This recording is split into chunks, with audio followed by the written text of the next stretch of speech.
Hello everyone and welcome to episode 2 for season 2 of the Zero to Keystone Master series.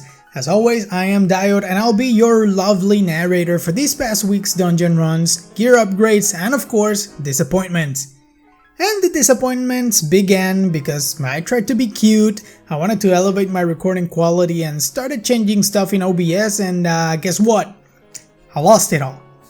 I had a few runs already recorded, clips from stuff I did during the week, and they're all useless. But I'm not gonna be put down by that, so let's begin the other half of this past week's recap. One of the first things I did was something I'm not really used to. I checked out my character on Raidbots. If you don't know what that is, it's basically an add-on that takes your character data, for example talent, build, gear, etc., and gives you that data in a format that will be input into the Raidbots website.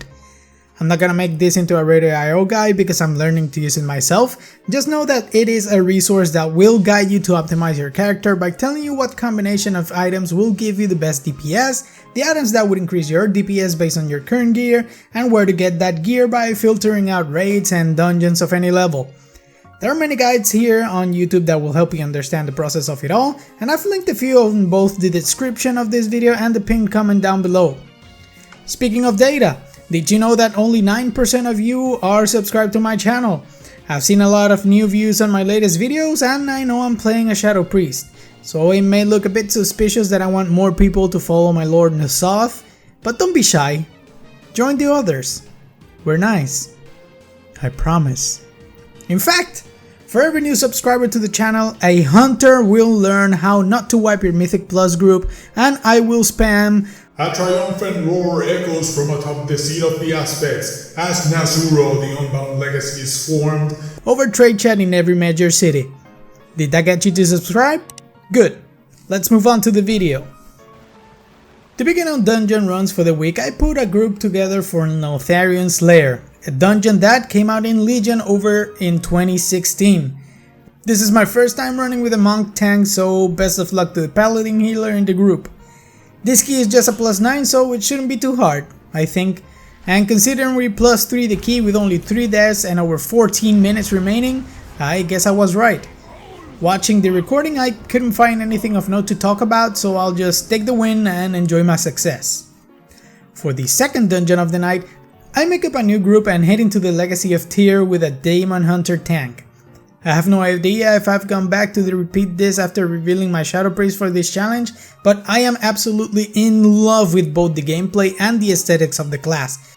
Just look at all the damage over time numbers popping up, all the void lasers and shadowy apparitions floating to the mob pack, and adding to that, the sound design. Just take a listen.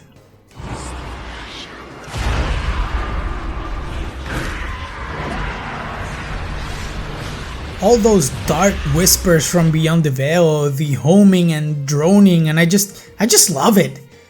And with all that humming and droning and whispers from beyond, the first boss is easily knocked over. The second boss, though, is a bit more hectic for a caster. This trio of dwarves is a menace. Even more so for caster because once they go up on the ship, they start blasting and leaving fire pools on the ground, so really think about your cooldowns and your rotation when they're up there in the air. With them dealt with, the group makes their way to the third boss in the instance, Sentinel Talandres. This slithery boy throws around orbs that will stun anyone who comes in contact with them. So what is the tank supposed to do?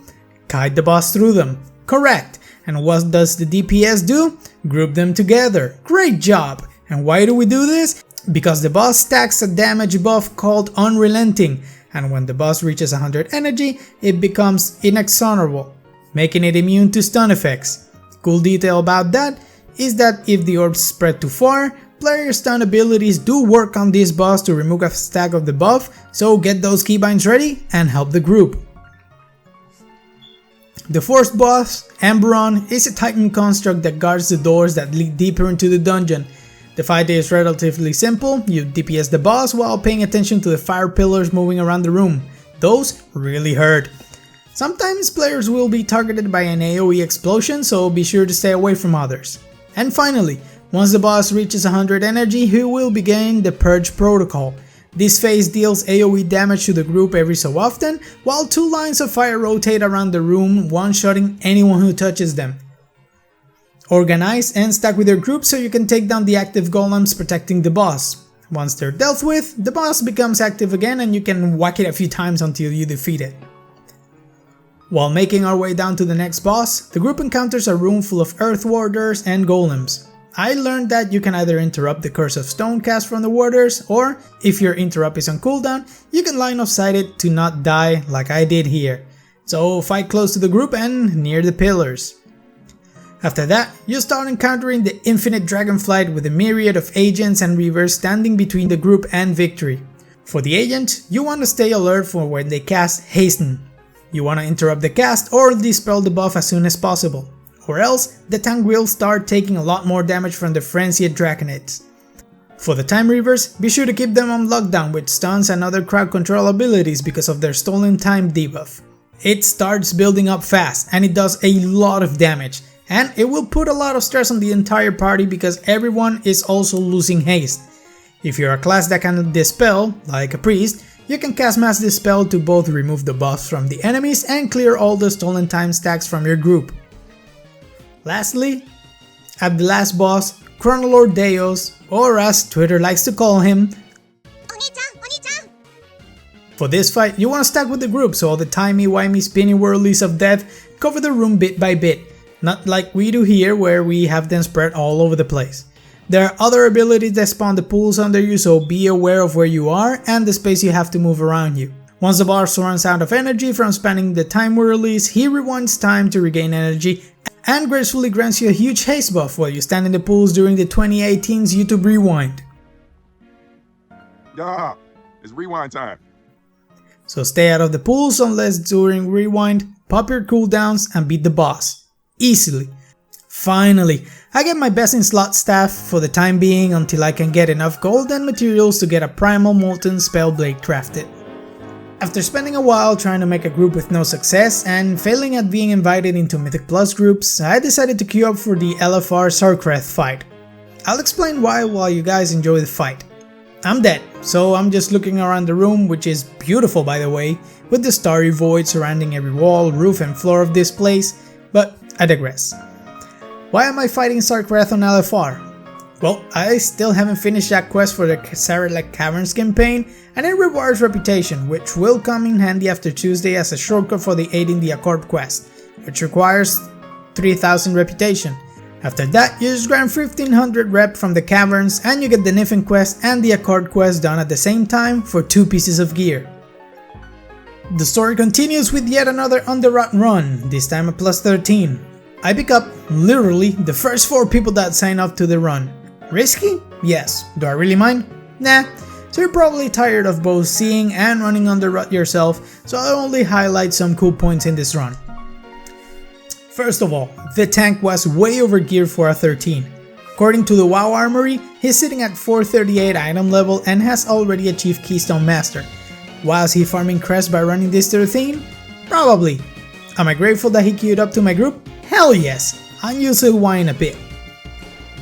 Secondly, in my last footage, I had a Legacy of Tier run where one of the members of the group suggested that I pick up the Shackle the Undead talent to help deal with the incorporeal affix this week. I took this to heart and was usually on point whenever one of the ghosts popped up. I had no idea Shackle the Undead could CC the incorporeals, but it's one of those instances where it's my fault for not knowing the stuff ahead of time and why I keep telling you guys in these videos to learn what your class can do either during gameplay or ahead of time. Speaking of, remember the bad ticks from the second boss's room? Yeah, one of them fixates on me and I don't move closer to the tank or use any of my defensives. I just stand there DPSing and hoping for the best. The DK does pull the mob into the group, but since it's fixated on me, it will just follow me wherever I go. I could have feared it, used Fate to mitigate some of the damage, I could have used Desperate Prayer to heal me while I made my way into the group, or I could have just pressed Disperse to completely avoid damage during the fixation window. But I didn't. So take note of that and look at your characters, their defensives, and again, what tools you have to make the run smoother for everyone in the group. Now this is what I mean by that. This boss uses its charge ability, leaving behind all these blood maggots that you must step on before they hatch and start causing trouble for the group. So what do? I use my talented Power Word Shield ability that gives me a small movement boost for a short duration. This helps me not only to be able to destroy the maggots, but also position myself near a spawning incorporeal so I can shackle it quickly before turning back to the fight. If you're a priest, you could also drop down feathers so your teammates could also move faster to clear the maggots. Thirdly, I want to call attention to the third boss in the dungeon. In my previous video, which if you haven't watched, it's gonna be linked in the iCard up above right now, so go there, watch it and come back. I said I had no idea what to do in this fight, and today I learned a new thing. Watch closely. Okay, not this part because I was apparently looking at my second monitor and I didn't move and I got hit twice by the floating balls of spores, so let me just fast forward just a little bit. Okay, here we go. Now, this is the part I wanted to show you. The boss starts to cast Upheaval, and I knew that the big targeted attack usually spells death for the player. So I just move away and step out of the big whirly ground effect. But from the corner of my eye, I see that it also destroyed one of the mushrooms that bordered the arena. Now, for the next upheaval, I position myself between the two groups of mushrooms alongside the healer, and look how they got cleared out. Congratulations, I learned a new mechanic. The group experiences a lot of deaths on the road to the final boss room, but this is why I wanted to showcase the tank. This absolute giga chat of a demon hunter took it upon himself to finally end this run by solo tanking the boss and kiting the rotten spores around the room. It obviously took him a while because he was doing this all alone, but in the end he ended up defeating the boss and finishing the run. And what do I get from the chest?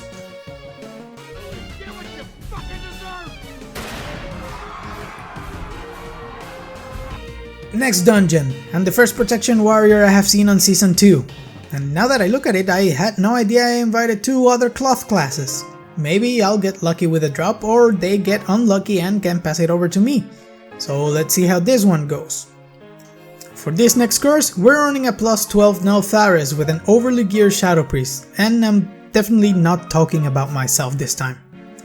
Neltharus is a densely populated dungeon where every pull will be a good pull for AoE classes, and you'll see that on the damage meters by the way that we 3 casters are putting out. So if you're playing an AoE heavy class, you're gonna have a blast in this place. I still have no idea what the mechanics for Magmatus are, but I'm guessing they're tank and healer mechanics, so I'll just deal with avoiding the charge, the magma waves, and try not to incinerate my team with the lava spray. The second boss, Chargath, is defeated without any major complications, so I'll just skip it. The road to 4 Master Gorek is again littered with tens of Kalashi corpses, though I noticed we're way low on time, so while I'm able to run these instances, I definitely need more gear to actually make a difference and speed things up quite a bit. Finally get to Gorek, and guess who doesn't die by crossing over the Blazing Ages explosion? That's right, me! I learned from my previous experience here, and this is what this video series is all about. With Gorek done, we take the portal laid out by a handy dandy warlock to skip some of our daily 10,000 steps. To be honest, I have no idea why we took so long to complete this dungeon. The ad groups are getting melted by the DPS, we've only had 2 deaths, so no full team wipes with massive runback times, so maybe it's the fact that we're all built for AoE, so the bosses are taking longer to defeat? I'm not using the full run of the dungeon, so it's not like you guys can see and judge the gameplay, so I'll just attribute it to a lack of gear. We finally cleared the instance, getting a +1 to our key and a rating up to 799. Tired of running dungeons, I go back to clear the rest of LFR to fill up the vault so I can hopefully get a tier piece, upgrade to my gloves, fingers or trinkets. As of now, the vault is primed with 6 Mythic Plus dungeons completed, and after I'm done with the remaining LFR wings, I'll be full on options for that. It really sucks that I'm not 8 out of 8 for dungeons, but my time for the week ran out and I had to do other things IRL. If I manage to get vault upgrades and upgrade from the weekly quests, I'll try to go even harder this next week to completely fill up the PvE side of the vault. I do have some alts I want to level, and the Winds of Sanctuary EXP buff is gonna run out soon, so I might dedicate some time to get my remaining classes to 70, either before or after I complete my 0 to KSM stuff for this character. For now, I'll leave the priest at item level 410, desperately needing some upgrades, but I'll work on that next week. I would like to thank you all for watching. Please remember to subscribe, but it's now time for me to log off. So I will see you guys on the next one.